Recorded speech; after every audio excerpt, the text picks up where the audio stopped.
Ashe,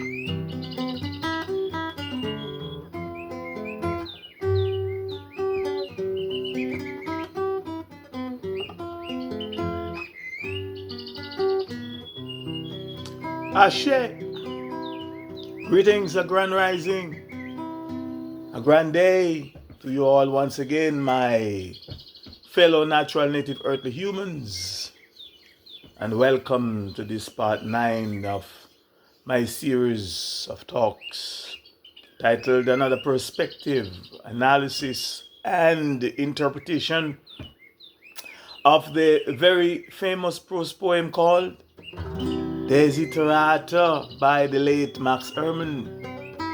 Yes, you don't know that it is yours truly, I, the Mystic P, along with, yes, my companion, this my old bass guitar, and if you listen very carefully, of course, you will hear in the background, you'll hear the chirping bird sounds right here, chirping and echoing, melodious, natural, healing, comforting, therapeutic sounds.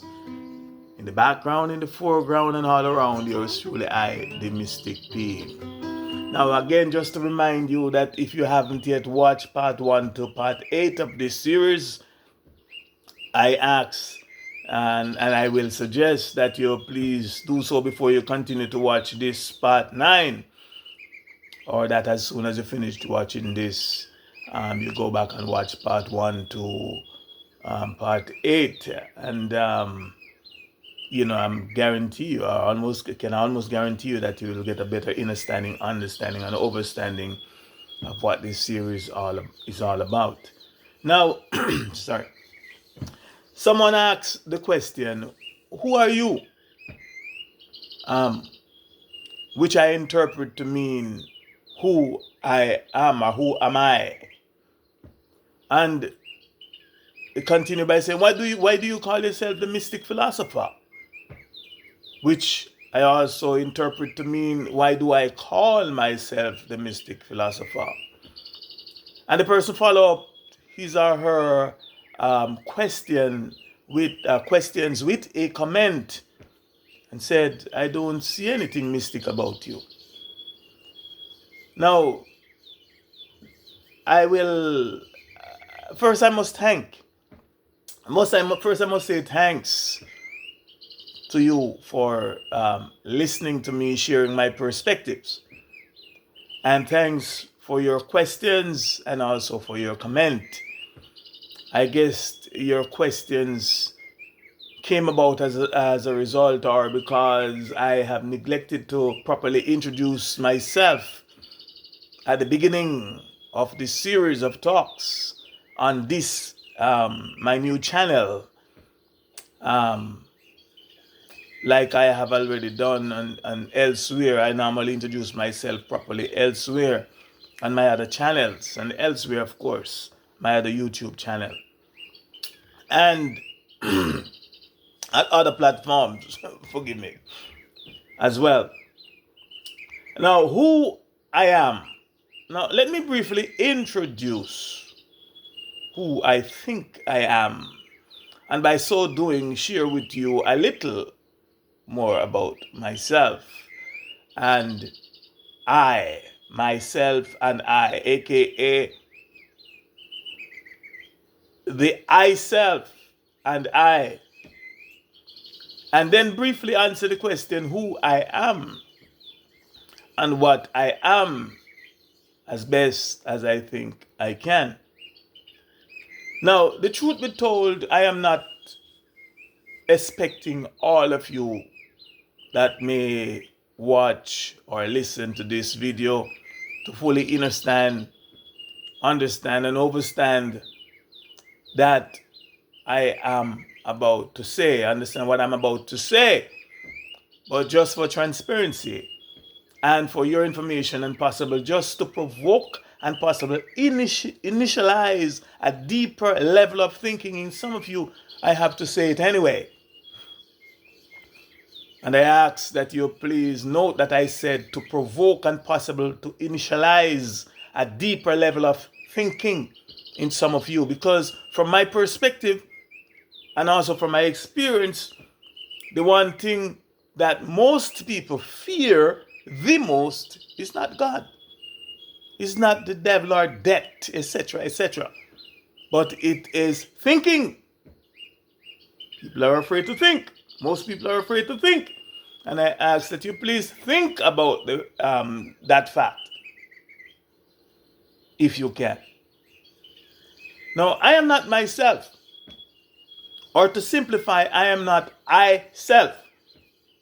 But myself belongs to I, or I self belongs to I.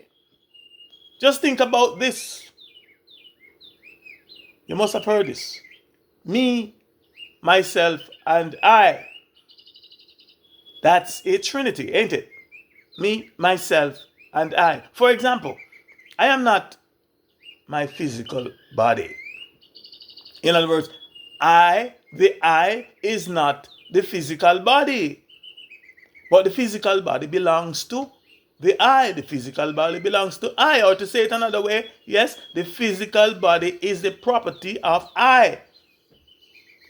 So please don't think that you are looking at I, or that the image, aka the body, or the formation that you may see on, or that you are seeing on your computer monitor screen, don't think that you are now looking at, or what you are now looking at is I. What you think that you are seeing is just the medium, the channel, the vehicle, or the conduit through which I am speaking to you on this, the physical plane, or through which the I is speaking to you and is communicating with you. Finally, for now, the image that you are looking at, aka the physical body, can change. This image, this physical body can change. It does change, and it is changing. Yes, it is aging right before your very eyes. It can die. This physical body can die, or that which is conceived as dead and believed to be dead. But I change not.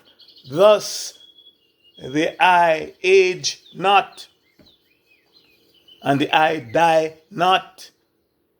The I can't die. And just to elaborate on this point a bit more, because it may be confusing to some of you. Some of you can get it, because lack of thinking, but think about it. The truth be told, the body can't die either. And the body doesn't die either. Yes, the physical body doesn't die either. It too just go back to the source from whence it came. Philosophers and wise men and women of old have figured out that long ago. For example, over 3,500 years ago, it is alleged that a philosopher and a wise man called Solomon wrote, and I quote, "Then shall the dust return to the earth as it was, and the spirit shall return to God who gave it." Return to source. Its source. Unquote. If that is correct, then we must logically deduce and conclude that the physical body, our physical bodies, are nothing but a collection of dust. The dust of the earth that is being loaned to us at conception and birth. And at the appointed time, the loan must be repaid. The loan must be paid back to the lender, aka back to who is the lender? The earth. Dust to dust, ashes to ashes. Both dust and ashes are the same thing. And the spirit, the soul, the mind, the I, the whatever you may conceive or believe it to be, must and will return to source, from whence it came as well. And what happened after it returned, we can only speculate, but no doubt, from my perspective, we all will find out when we return. So next time you go to a funeral, please don't think that you are burying that individual. Please don't think that you are burying their I, their soul, or their spirit, or their energy, etc. You are only burying what is known as their remains, what is remained, aka the carcass. You are only returning their body, aka their collection of dust, to what? The earth from whence it came and where it belongs. Who I am. Simply put, I am. Who I am. Simply put, I am. Yes, I am. I am what I am to you. Whatever you think, interpret, or believe I am, that is what, and that is who I am to you. The one that is asking the question. I am that to you, the one that is asking the question, the one that is asking the question. In other words, I am what you perceive me to be. Or to be even more accurate, I am what you perceive that perceive the I to be. I can tell you anything about who I am or who I think I am, but that won't change what you think I am or what you believe I am, or that won't change your perception, your interpretation, your belief of who I am to you. Now, this is going to be the end of part 9. So please stay tuned and join me in part 10, in which I will continue to answer and explain the questions, what I am, and what is meant by the words mystic, occult, metaphysics, metaphysicians, philosopher, and the mystic philosopher. So please join me again tomorrow in part 10, if I am gifted with another day, and one in which I continue to experience in full joy, good health, freedom, safety, and good relationships with people like you, all my listeners and well-wishers. When and where, join me tomorrow, when and where I will continue to share with you some more of my perspective, my analysis, and interpretation of Desiderata, aka another perspective and interpretation of Desiderata, by yours truly, I, the Mystic Philosopher. In the meantime and between time, I ask that you continue to think and meditate some more. Continue to meditate on the word go. And lively up yourself. Full joy yourself and be more and more. And much, much more. In your becoming, be more and more. And much, much more. And definitely not less. Don't be less. Be more. For I am the Mystic Philosopher. Ashe. Ashe. Ashe Ayase.